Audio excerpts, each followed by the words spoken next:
Ya estamos de regreso en Acción 10 en la mañana en el segmento Asesoría Jurídica y precisamente hoy vamos a hablar sobre la cadena perpetua y es que el gobierno la aprobó esta ley el pasado 19 de enero en cual ya entró en vigencia y vemos que el presidente Ortega ya la estrenó, en este caso el Poder Judicial ya la estrenó, haciendo alusión a una sentencia que dictara contra dos sujetos quienes cometieron crímenes de odio y prácticamente ha generado consternación en la población nicaragüense contra una joven trans de nombre Kendra Contreras, quienes estos sujetos arremetieron contra ellas, además la amarraron contra un caballo y posteriormente fue arrastrada. Este hecho ha creado consternación entre los nicaragüenses, pero Geraldine Domínguez nos preparó esta nota y vamos a ver a continuación el relato y los hechos que ocurrieron sobre este caso.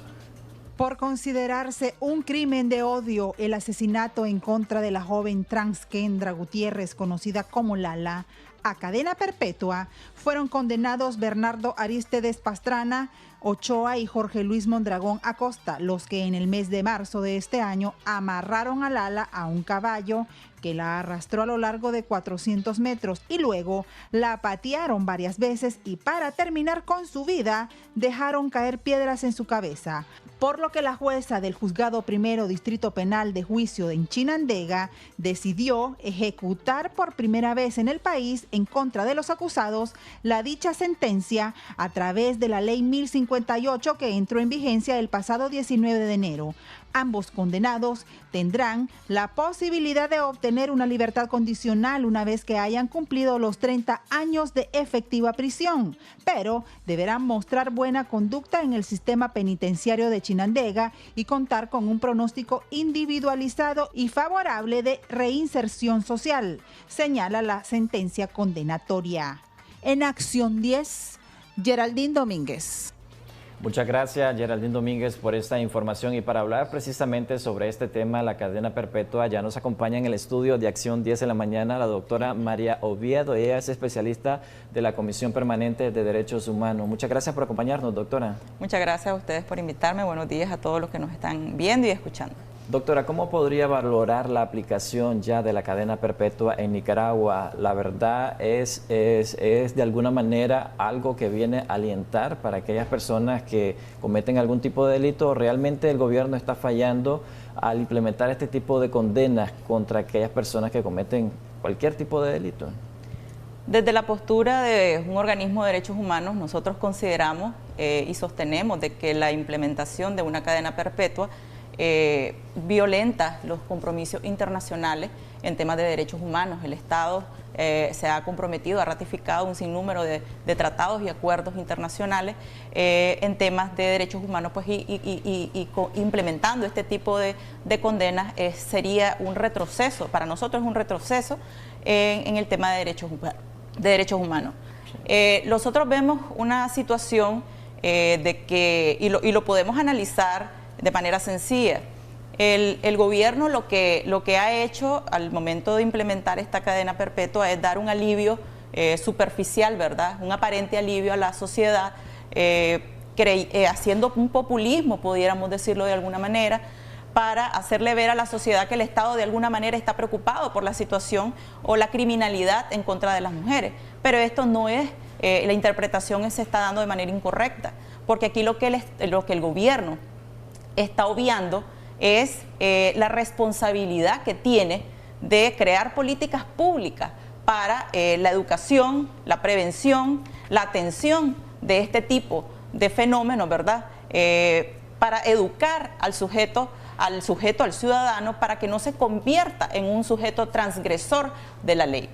Aquí lo que vemos nosotros es de que se quiere resolver un problema tan grave como es el tema de la violencia hacia la mujer, ¿verdad? Y a grupos vulnerables, ¿verdad? Como es el caso de la joven trans, ¿verdad? Que fue brutalmente asesinada. Lo quiere resolver sancionando, encrudeciendo las penas, pero no aparejadamente no vemos a un gobierno que se esté preocupando por eliminar todas esas conductas que se vienen aprendiendo, y eso es a través de la educación, la prevención y la atención del ciudadano.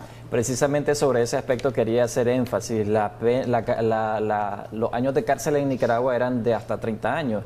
Ya con la cadena perpetua se extiende hacia más. ¿Realmente esto resuelve la situación de violencia que vienen presentando algunas mujeres, los crímenes que se han venido cometiendo atroces en Nicaragua? ¿O qué incidencia va a tener sobre la sociedad la aplicación de la cadena perpetua?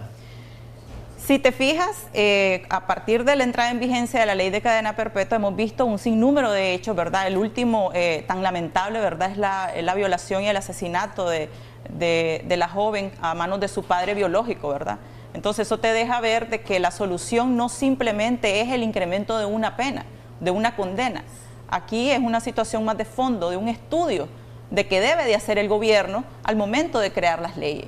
Aquí lo que nosotros, lo más importante en este caso sería de que el gobierno se preocupe por educar a su población. Y es ahí, en esa medida, en de que se van a ir erradicando ciertos tipos de comportamiento agresivo de ciudadanos a ciudadanos, y más aún en el tema de la mujer. Nosotros, como organismo de derechos humanos, ¿verdad?, nosotros recurrimos por inconstitucionalidad a esta ley, porque no únicamente va a crear un problema de interpretación y abuso de autoridad al momento de ser aplicada, por cuanto no se quedó establecido, quedaron vacíos en la ley en cuanto a los autores de que cometan este tipo de delitos en sus etapas imperfectas, la frustración, la tentativa, eso no quedó debidamente establecido, únicamente quedó establecida la complicidad. Y además de que no va a resolver para nosotros el problema de fondo. La aplicación de la cadena perpetua, cuando dice usted que va a crear algún tipo de problema, ¿en qué sectores podría ser? Porque muchos han dicho que se podría aplicar la cadena perpetua contra sectores políticos. Exactamente, en el momento en que nace esta ley, esa es una de las grandes preocupaciones, porque puede ser utilizada, puede ser instrumentalizada, como ya lo ha sido. El derecho penal ha sido un instrumento, el brazo represor que ha utilizado el gobierno para reprimir a la disidencia. Entonces esto es uno de los grandes riesgos y los grandes temores que se tiene de que esta ley pueda ser aplicada a la disidencia, ¿verdad? Doctora, tenemos una llamada telefónica de nuestros amigos televidentes para comentar sobre el tema que estamos abordando, la cadena perpetua, que recientemente el gobierno ya la aplicó contra dos sujetos quienes cometieron crímenes atroces contra una joven trans. Muy buenos días, le escuchamos su pregunta. Buenos días, mire, una pregunta le voy a hacer, ¿esa cadena de muerte o es de prisión? ¿Vuelva a repetir? Si esa cadena perpetua es de muerte o es de prisión. Si es de muerte o de prisión la cadena perpetua, doctora. Sí, no, la cadena perpetua lo que te establece es una condena indefinida, que es para toda tu vida hasta que vos fallezcas. Pero como está contemplada en nuestro código, es revisable. Y así se le ha denominado una cadena perpetua revisable. Entonces puede ser revisable a los 30 años, cumpliendo los 30 años. Que eso en realidad no le veo ningún tipo de lógica de que sea revisable a los 30 años, cuando sabemos de que una persona dentro de un sistema penitenciario donde se va a encontrar de todo tipo de personas, ¿verdad?, que han cometido diferentes tipos de delitos, entonces esa persona se va a institucionalizar, esa persona se va a acostumbrar a vivir y aprender lo que ahí pasa. Entonces esa persona a los 30 años en prisión ya perdió una vida, y ¿qué es lo que puede hacer esa persona al salir a la sociedad, a reintegrarse a la sociedad? Pues lo único que ha aprendido en 30 años, que es lo que puede repetir, las conductas que puede repetir de las acciones que se llevan dentro del penal. Sabemos que dentro del penal se cometen inclusive delitos. Doctora, ante la falta de institucionalidad que carecen instituciones como la Corte Suprema de Justicia, el Ministerio Público y el Poder Judicial, como ya lo había mencionado la Corte Suprema de Justicia, ¿qué se podría esperar del lado del gobierno al momento de aplicar este tipo de condenas? Como ya te había dicho, ¿verdad? Es un arma más, podríamos interpretarlo de esta manera, porque, y lo podemos ver desde el momento en que nace, en el contexto en que nace esta ley. Entonces, un contexto bien bastante polarizado, un contexto bastante delicado, un contexto de crisis social, política, de institucionalidad. Aquí no hay Estado de Derecho. Aquí por un lado vemos de que el gobierno quiere incrementar la ley de cadena perpetua, pero por otro lado ves la doble moral de que ha indultado a más de 20.000 privados de libertad por distintos delitos.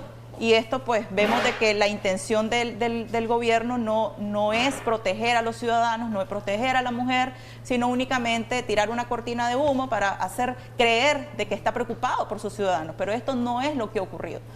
Muchas gracias, doctora, por acompañarnos acá en Acción 10 en la mañana y abordar este tema sobre la cadena perpetua, que ya vimos que el gobierno la aprobó a pesar de las fuertes críticas que hubo al inicio de su aprobación, que fue el pasado 19 de enero de este año 2021. Muchas gracias por acompañarnos, claro, doctora. Sí, gracias. De esta manera vamos a trasladarnos ahora con Odilí y Tatiana, quien nos tiene más información y entretenimiento.